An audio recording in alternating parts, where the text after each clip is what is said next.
Alright guys, welcome back to Crowd Built Garage. So this video is going to come out a little bit different than the normal ones do. Obviously Mayo's in the background. I got my Corvette up on the stand. I kind of have to Benjamin Button this whole video because I started recording it and didn't know that my camera was on a different microphone. And so the first couple hours or whatever, there's no sound at all. So it's awesome, but I'm using a different camera, so hopefully it sounds different or better or whatever. Either way, still working on getting the microphone situation figured out. But basically, what I did was my upper oil pan was leaking, so I got it out finally, and it's gonna have to do a voiceover for all the stuff that I did. All in all, it's kind of been a pain in the ass, but so far I got my oil pan out. So the new gasket's on and re-riveted. I got to throw a little bit of silicone in where the gaps are, where the two pieces on the motor line up. Got my whole suspension kind of hanging down, sitting on this thing I made, hanging by a cherry picker through the side, which makes it tons of fun to get to. But all in all, it's not too bad. After I get this one all buttoned up, I'm going to move on to the back. My transmission pan is leaking, so I got a new filter and gasket for that, and all new fluid. But there is little tricks that I did show for getting a tie rod out, and it'll all be voice-overed. But all in all, so far this camera's been kicking my ass, but we should be able to get the gist of what happened. So I'm gonna go through right now and just start putting it back together.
got the oil pan done. Whole front end's put back together.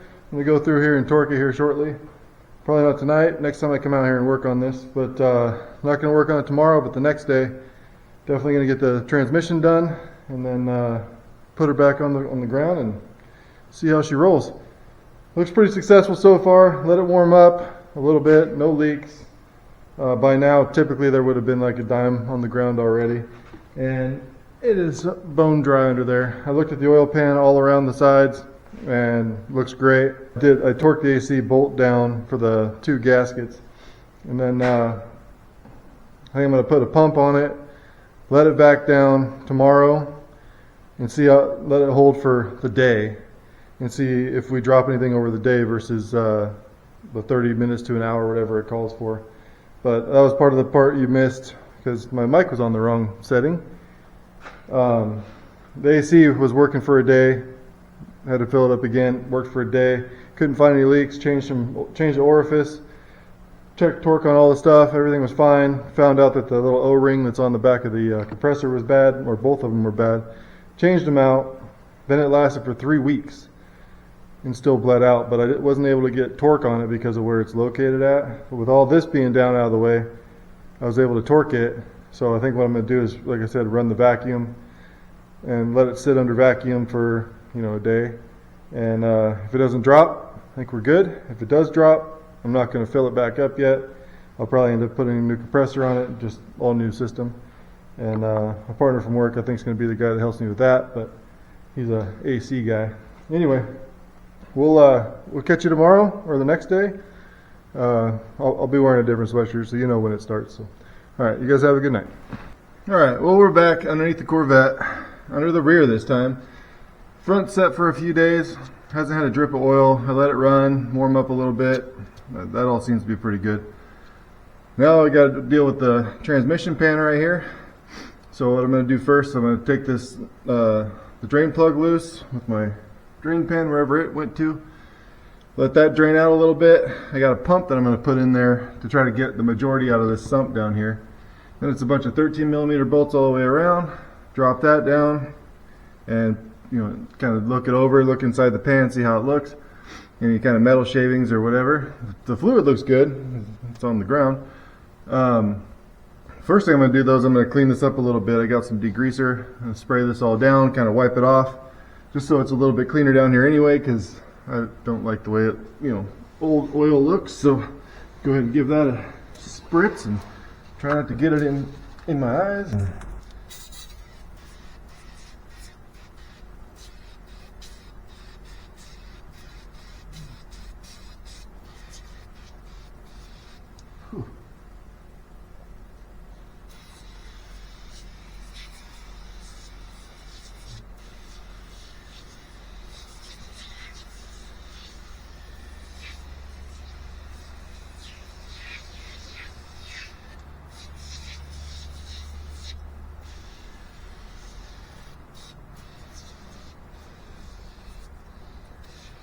Seems to be leaking for a while. There's stuff everywhere. It's not going to be perfect, but it's going to be 1,000 times better than it was. I mean, my whole leaf spring is coated on that. By the way, that stuff tastes like shit. So then we're just going to start scraping because it is thick. See?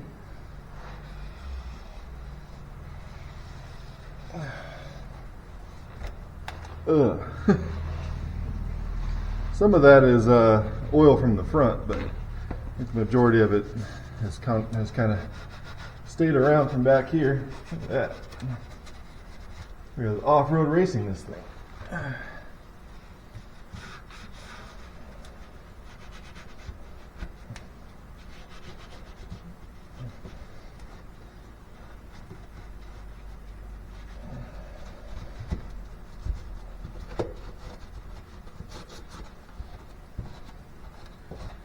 When I'm all done, I'm going to give it a little spritz with the brake cleaner to try to get the rest of the stuff off that kind of got stuck in the gaps.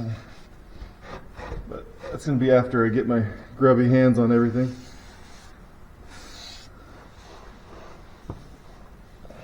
Now, when I bought this car, I guess it's been probably 6 to 8 months maybe. When I bought this thing, the guy only had it out in the summertime, and I don't think he was really that mechanical, even though he said with the miles that it has, he wanted to just road race it or whatever. I really don't remember what he said, but to me it sounded stupid. Nice enough guy, but I just think there was some stuff that was left unsaid. So I got it home and realized that, that's spicy. Realized that one of my back wheels was actually towed in. And quick adjustment on that. And you can tell kind of by the way the tires were worn that it wasn't really in the best shape. But it's one of those things, like, I like to spend all the money I'm allotted, that way I'd have no money to fix anything. So through a little bit of time I was able to save up a little bit, selling some stuff here and there, stuff I don't need, stuff I never use, doing some side jobs for a couple people working on their, somebody smacked into another car and had some paint transfer. Wanted me to fix the other person's car so that insurance doesn't have to deal with it. And, you know, you guys have probably seen the WD-40 trick. So I hit it with the buffer and some WD-40 and couldn't even tell. It didn't take me very long, so did a little bit of extra and polished out the plastic that was on the fender trim. That stuff is terrible. Just because he was a younger dude and he didn't know much about cars, and he had just bought it not too long ago, and it wasn't a damaged car when he bought it, so I kind of wanted to leave in good shape. He was pretty grateful. He was surprised how quick it took me, but I had to find stuff to do for 30 minutes to make it seem like it took me a little bit longer, because what the lady wanted to pay me wasn't, to me it was like, felt like I was stealing from her. So just went above and beyond, did a little bit extra, buffed out his whole fender and the front bumper, got all the paint transfer out. There was one spot, it was a little deep, but that really wasn't something. I didn't have the matching paint, so I wasn't prepared to blend it, nor do I want to do that on somebody else's car. Man, that stuff gets into your lung holes. It's not great, I tell you. Okay, that's good enough for who it's for. So pull this guy on over. The old adjustable hammer out, because I have no idea what size this giant bolt is just by looking at it. Let's see. Make sure we're on take apart. Nope, not enough.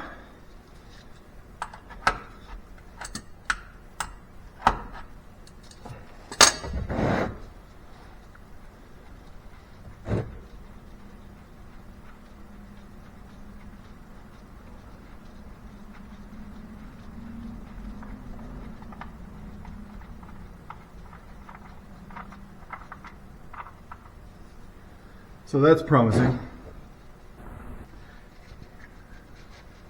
It's just not much in there. Come on.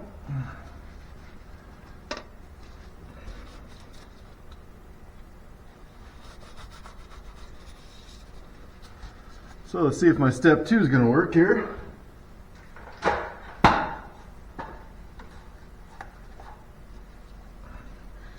I bought this pump for a Volkswagen that I had. And someone tried to tell me they didn't have a drain plug. I bought it, and after it played tag with a raccoon, I took the bottom off. I found out it did have a drain plug. Let's see if there's anything that I can grab out of here with this.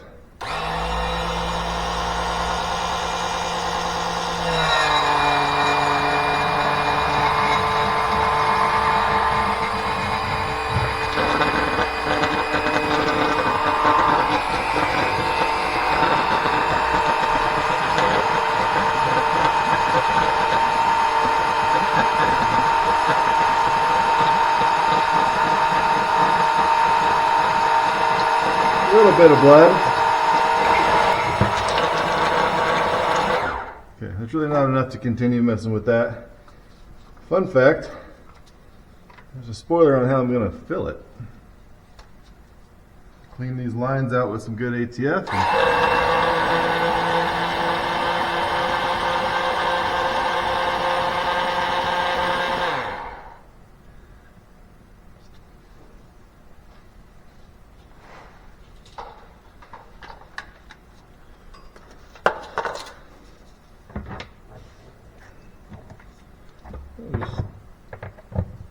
Sure. I'm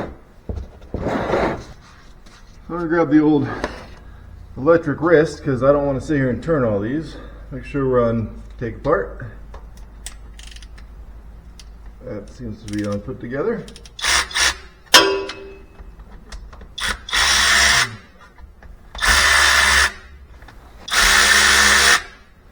Okay. Those are all loosened to spec. See, looks like we're tilting this way. We'll go ahead and take these ones out. We'll leave one with a couple threads.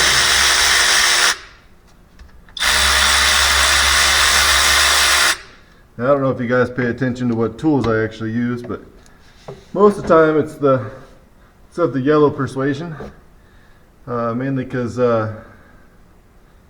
what I started out with, and tried to get a bunch of batteries, so why change over to a different brand? I don't think one's better than the other. We use Milwaukee at work, and I seem to have a lot of battery problems with those. My DeWalt's have never given me any issues, so it kind of seems dumb to change just because some people like one brand over the other.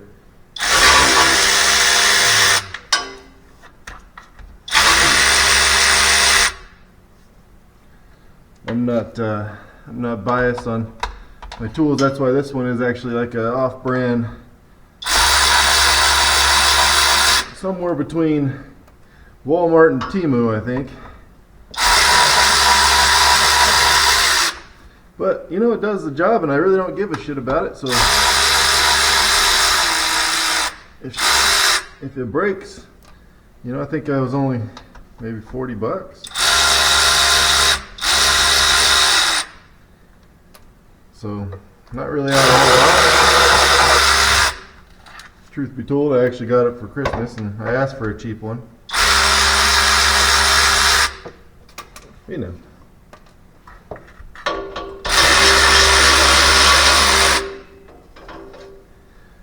Just because I know how our Milwaukee ones at work, how I treat them. This one wasn't going to get any special treatment from me. So. Oh, wow.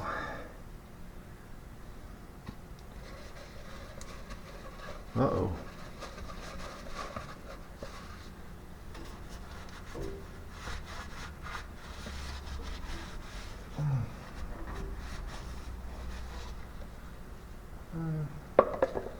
Back these off. Skosh.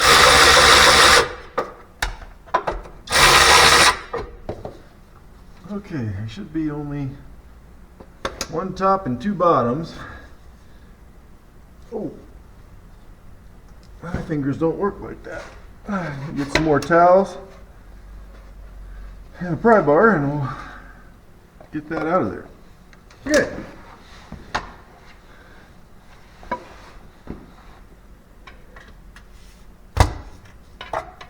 Breaking the seal. It was already broken. She's got some juice in her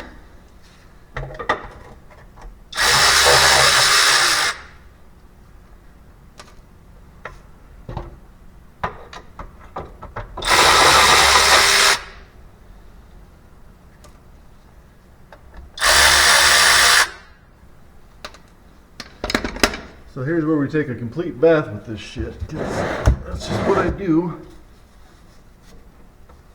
Come on now.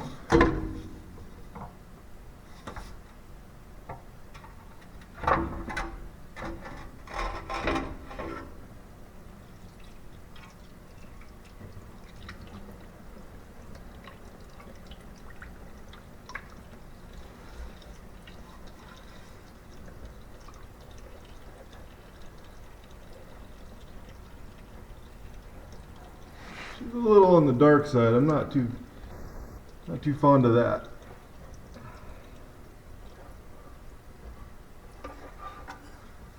Well, you've already seen the moment of truth. I haven't yet, so hopefully it's not bad. We'll let that drip on down for a few minutes. Let me go get this cleaned up and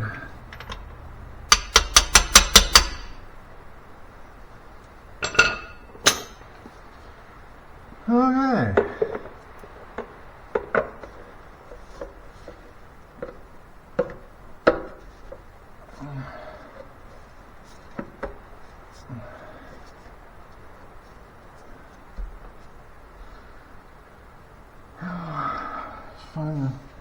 Find a rag and get my stuff over here and start putting her back.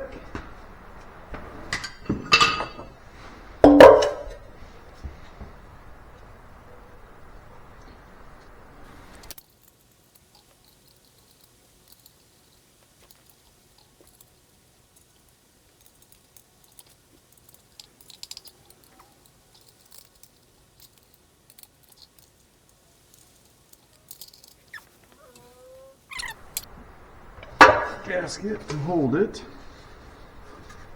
mainly because I couldn't find it.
The last one.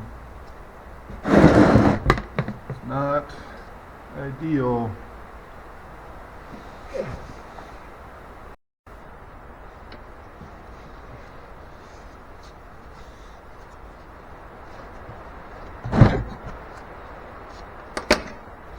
Found it.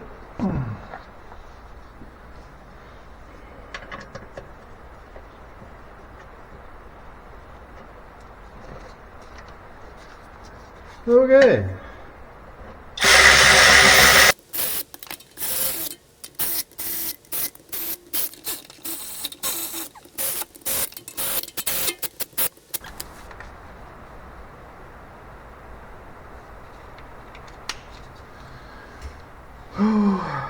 Let's hope 97 inch-pounds is right.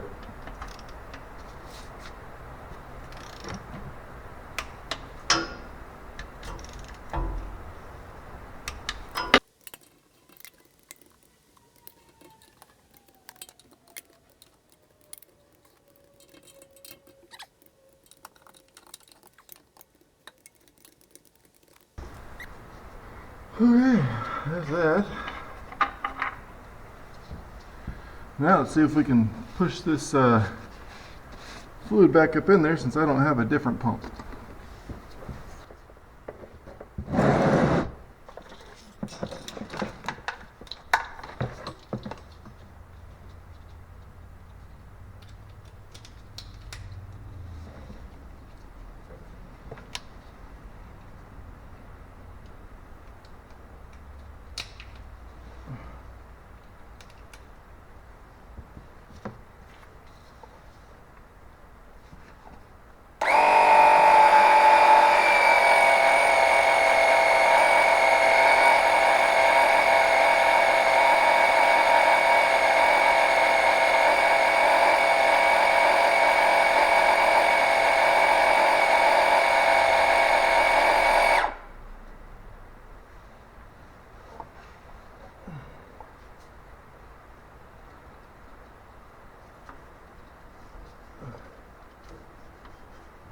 See if this pump will pump uphill.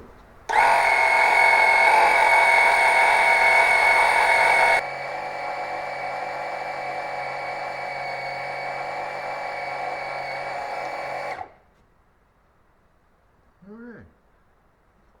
We're weeping. Hey.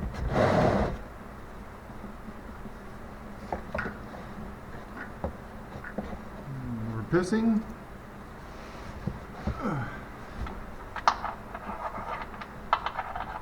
Where are you bugger?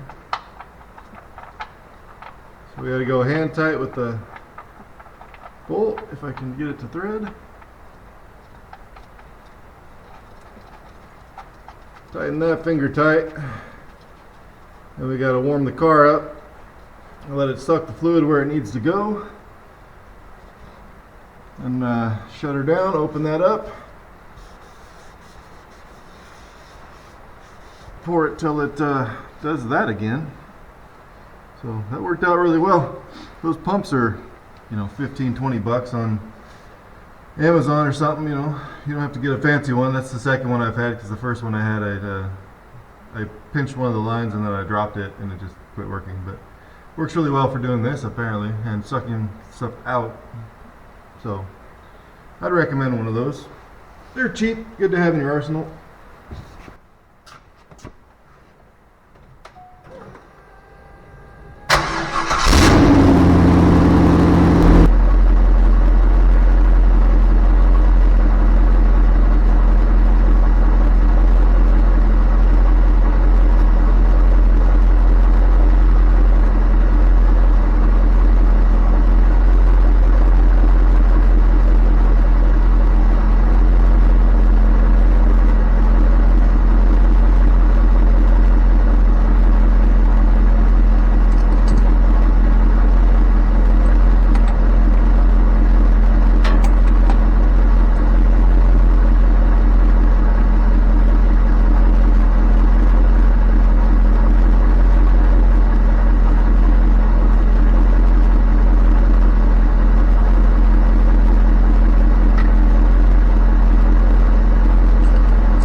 Alright, well that's going to about do it for this episode of Crowd Built Garage.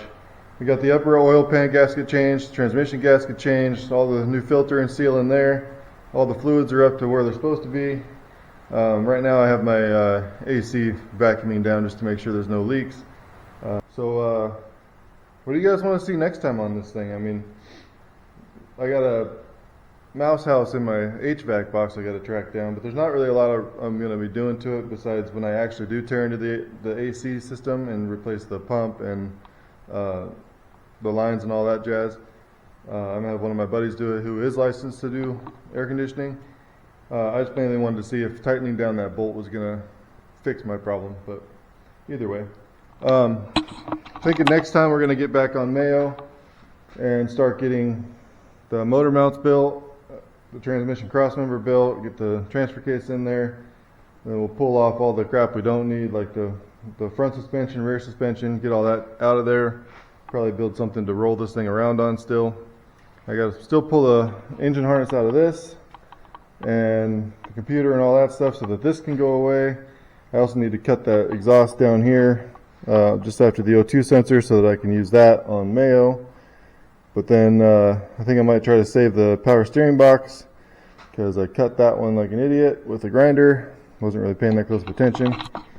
We got Mayo's new motor right here. I still got to do the freeze plug, and then once it's up in there, we'll do the full service on it once I get it in place. Got to finish cutting off the mounts for the motor and getting all the brake lines and all that stuff out of the way. I'm going to replumb all that. I don't know if I showed you guys the grill or not, but it's just it's sitting there. I'm not going to talk much about it till I get it finished. So anyway, the Corvette's back up and running. There's no leaks. There's you see that little spot down there. So there's no leaks on the Corvette anymore. I used to have one that every time you started the engine, you'd have dime size to $50. Transmission would be about the same. Those are both gone. This thing's up to operating temperature, and there's not a drop on the ground. You see that? There is a dot you see right there. That's not oil. That's actually just something on my floor. Because usually you would see it on my filter. I don't know if you can see it or not. Typically you'd have it dripping off the filter right there, and that's bone dry. I'm going to finish clean up the underside of this thing, get some more grease out of the way so it's nice and clean. Put the wheels back on, and next time maybe we'll take it for a rip. Maybe we'll take it and go look at some other projects or something. I got another project in the works, which I should probably finish one before I start 3 more, but we'll see if that falls out or works out. Not really sure. The guy's been kind of flaky, and now he's not even in town, so I have to buy it from his parents, which I'm not keen about. But if the title's there and I got the paper trail, I really don't care. I got to get the C10 roof done, but that's just my stuff. Anyway, appreciate you guys sticking around watching. There was the person that said they wanted to see something a little different than working on that piece of shit over there, so give you a little something to mix up. Throw the Corvette in there. We'll throw the C10 in there sometimes too. Maybe the Dodge. I got my daughter's car I got to work on still to fix the power steering pump, and that should be here tomorrow. I don't know if I'm going to get to it, or I'll probably do that on the channel also, just because that's one of those things that's more helpful than not as far as how to change a power steering pump. It's not really a big deal. I'm sure most of you guys know how to do it. It's just cramming my big ass hands in those tiny little spots the Japanese like to hide stuff. So anyway, yeah, so if you haven't subscribed yet, please do. If you have, thank you guys very much. We'll see you next time.